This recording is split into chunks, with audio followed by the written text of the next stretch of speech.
It's different. The people are different. The culture is different. It is not like you can put Asia in this box and be like, this is what Asia is. They're all the same. What's up, expats and travelers alike? I'm Josh with Expats Everywhere. And I'm Kaylee.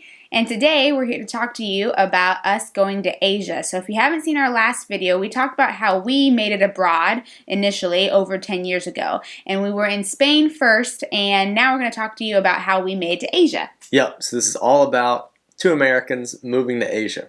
What happened was, when we were living in Spain, we started to get a desire of where to next. Now, if you're an expat who has lived in one country, you probably get the desire either to move home or to move somewhere else. You don't feel like the country that you've just moved to or have moved to and lived in for a few years is quite home, and you're curious to know what it's like to be in another place. This happened to us. So after a couple of years in Spain, we thought, let's check out Asia. And the countries that were on our list at first were South Korea, Japan, and Malaysia. And we were taking a look at those, but if you guys saw the other video, you saw that Josh taught in Spain, but I was an au pair. And it was kind of time for me to get into the teaching game, although I completely resisted it because I always thought teaching sounds awful. Yeah. I had a bunch of friends in college who were going through education, and I was like, that sounds like the worst thing ever. But it's seemed to be the best option if we are going to continue this life abroad. So I looked into getting my TEFL. That's what I initially did, and Josh already had his master's. That's what he was working on in Spain. And at the time that we were looking, the three countries that we were looking at had different programs and different pathways to get in there. Japan, they had a program, or still have a program, called JET. In Korea, there's a program called EPIC. And then in Malaysia, there are various ways to teach there, but you actually need quite a bit of teaching experience. Yeah, so that was the issue that we had with me. Josh had a couple years under his belt, but I had never taught before. So by that process of elimination, Korea was the one that we ended up in because I could get a job with no teaching experience and just with my TEFL. Now, we had never lived in Asia. We had never visited Asia. So this was going to be a big shift. And when we were living in Europe, we felt like we needed to check Asia out, right? Yeah. We had this desire to understand and learn more about Asia.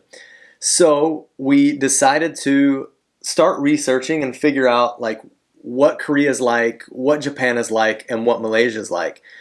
Korea ended up being the one. Japan ended up having some problems with the tsunami and then the nuclear disaster, I guess it was, of Fukushima. And Malaysia, just the barrier to entry was so hard. So Korea it was.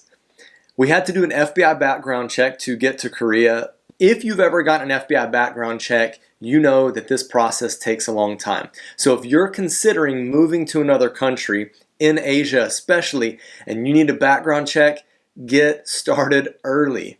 It's only going to behoove you to get started early, so we definitely recommend get started early with the paperwork. That process can take some serious time.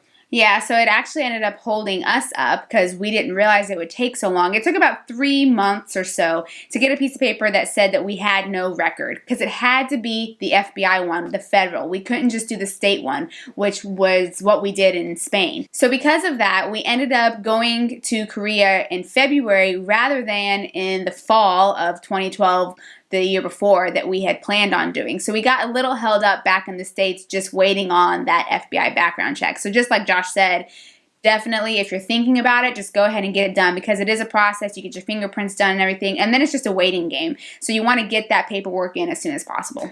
This ended up being a blessing in disguise because we were getting into the program, initially we were trying to get into the program around the summertime. And that's actually when they're at midterms. Mm. So in Asia, most Asian countries, unless we're talking about international schools, local schools will be on this calendar that starts sometime at the beginning of the calendar year, takes a break during the summer, and then starts back up their second semester, which is different than US, UK, Canada. Now, the reason why this is important is because we were kind of further down the list for the EPIC program. So we were probably going to get put in some rural city, town, whatever, province in Korea. And that might have changed our experience in Korea significantly. Since we waited, we got put higher up the list, and we were going to be able to start whenever the school year started. So we weren't going to be slotting into the program and having to meet the students midway through their school year. We were going to be able to start fresh with them at the beginning of both the calendar year and the school year. That, I think, changed the game for us. Yeah, that really worked out. And then for us, since we did have that time, we kind of got to choose when we were between Seoul and Busan. Now, Seoul obviously is huge, really well known, and Busan is the second largest city, and it's in the south. So we actually decided to go with Busan because it would just be a little something different. It was close to the beach. Since we were in Madrid for a couple of years, we thought, let's get a little bit of different scenery closer to the beach, and the decision was amazing. We like Seoul, but just to visit. We really loved being in Busan. Yeah, obviously we've never lived in Seoul, so we can't compare them like for like. But in terms of what the feel of the city is like when we visited, it's a little too busy and aggressive for us, and Busan fit our personalities perfectly. A bit more laid back. The people, definitely the Korean people in Busan, are different, have a different vibe. And if you talk to a Korean, they'll tell you the same thing. I think it was an amazing experience and an absolute blessing. Yeah, and I mean, it's a big city as well. Obviously not big as Seoul, but it's so well connected. You can just jump on the train and get up to Seoul, even just for a weekend. I used to do that with some girls. We would just go up and do a big like shopping weekend, and it was really easy. But like Josh said, the vibe was definitely different. The people were different. And maybe in Busan, even though there are a lot of foreigners, they seem to be not as used to seeing foreigners, whereas in Seoul, they're used to it, so you don't get as much staring and such. Now in Busan, even though foreigners are everywhere, you seem to get a little more staring with the older generation. Not sure why that is, but the people are really, really nice, and it's just really easy to have a good experience in Busan, and we did. Absolutely. And for American men, you're probably going to get the older generations of Koreans that will thank you, thinking that you're a military man. But it's really touching. It's touching that they have this gratitude.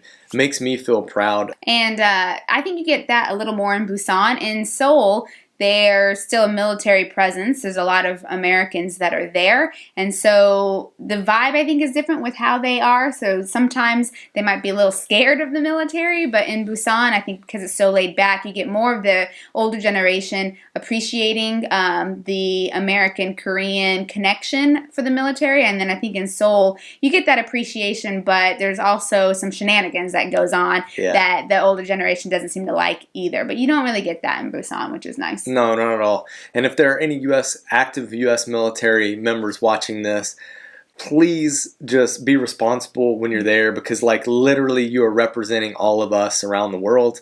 And for those of you who do a great job, continue doing a great job. We are absolutely grateful for what you all do. And we just hope that you encourage your friends and your colleagues to do the same thing. Now, since this was starting in around 2012, the programs are a little different, so make sure you take a look at it. They definitely are requiring more qualifications than they used to. So even though I was able to get in with a TEFL and with no teaching experience, it's a little different now. So make sure you take a look into that. But Korea is a great place to get started still, if that's something that you're interested in doing. And it's a great way to check out Asia. Since this video is about us going to Asia, we do need to talk about traveling in Asia. When we moved to Korea, that was our first Asian experience. And we lived there for 2 years, and we were able to experience some of the countries around Korea. Now, one of the things that was quite restrictive, actually two things that were quite restrictive when we were living there is, one, we were newly married and we didn't have a whole lot of money, so we weren't making much money.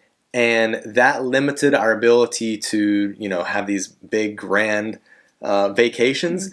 And the second thing is, it is expensive to leave the Korean peninsula. Now, I'm not saying it's prohibitively expensive, but it's not as cheap as, let's say, if you're living in Europe trying to fly to another European country, or even if you're living in the US trying to travel maybe to one of the islands, or possibly even Europe. Yeah, they have gotten better with their budget airlines, but we were used to Ryanair, EasyJet when we lived in Spain, which was super cheap. And so when we moved there, it did make it a little more difficult. But again, it is better now, Yeah. and their budget airlines are nicer than Ryanair and EasyJet. Absolutely. But that is something to take into consideration, that it's not as easy to move around when you're in Korea. Our first trip was actually not even on a plane. It was on a ferry. We went down to the Busan ferry terminal and took a ferry, an overnight ferry, to Fukuoka, and that was an experience. What did you think about Japan, Fukuoka? We were stepping out of Korea, and it was our second country. And that was about a month in, right? We'd only been there for a month, and we did that trip and just loved Japan. So we were in Fukuoka for a little bit, and then we hopped a cheap flight, because Japan has really cheap flights within their country, over to Tokyo. And we just loved Japan. It felt very different than Korea. I guess Korea initially was, even though we were in a big city, it was a little hard because it's quite homogenous. So even though there are a lot of expats there, it's very homogenous. And the feeling in Japan, even though they're also very homogenous, Tokyo not so much because of the hustle and bustle, but like the feeling of the people was different. What do you think? No, absolutely. And in Japan, the Japanese are homogenous as well, or homogeneous, depending on where you're from. But it's different. The people are different. The culture is different. It is not like you can put Asia in this box and be like, this is what Asia They're all is. the same, right? I mean, it's not like that. there are certain things that cross over what it means to be North American, and what it means to be Latin American, and what it means to be European, and what it means to be Asian. But we are talking about two different nationalities, for sure, two different cultures.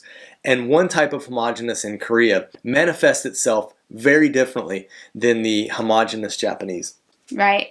And we just had a really great time. So a month in, we decided to travel. We make it to Japan. It was a great experience. And of course, we wanted to see more. So while we were in Asia, something I had always wanted to do was go see the Great Wall. So we were able to go to Beijing, see the Great Wall, go to Shanghai, and experience a little bit of China. But then also some of the lesser known islands and things like Jeju Island, which is part of Korea. We were able to go to Taiwan.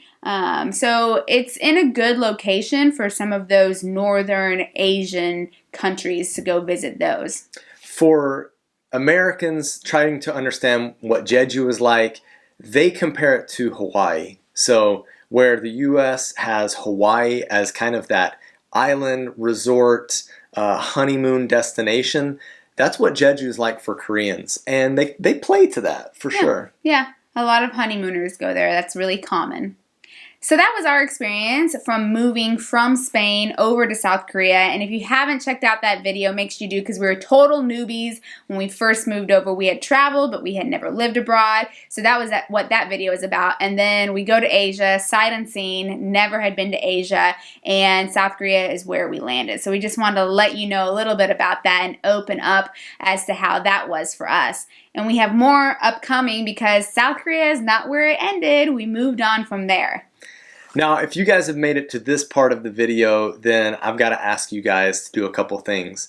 One is, please hit the like button if you found this video helpful. Two, if you have any questions or if you have a topic that you want us to talk about, just leave it in the comment section below. We will absolutely respond to you. Whatever your question is, we'll respond to you. Maybe we don't make a video about it. Maybe we will.